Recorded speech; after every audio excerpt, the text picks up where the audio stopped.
Oh, kahunso. Oh, putra kang hon thepo. Pinin chitong khan mai de. Nang gap prang son wangji pupo nang pang hong nap lin non he. Nesai ke nang chin lo mati. Na hok ta ke dogida ma por chi pu ma se thai the. To la hai ke chok lo. Anta nang pini ko na por lo ke wangji. Non chi sik po wang po. Muthe pini ke bike pe si wang ji anta de. Upaya nang bike bik thek pe he. Oh, thek mati. Aprang pai pen po phan ke ante. RX 135 man se duty thon nok lok he. Kalang ma to ante wang thade.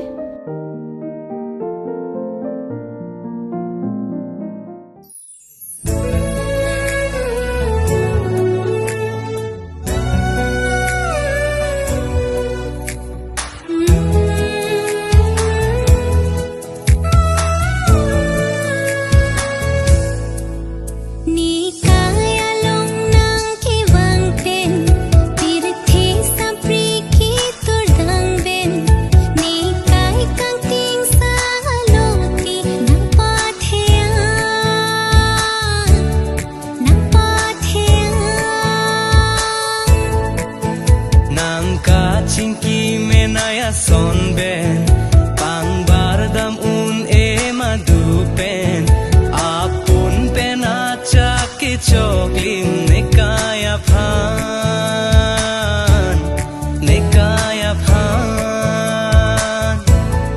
nang ching hon ong one kang hon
nang ching hon ong one kang hon nang ching hon ong one kang hon.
nang ching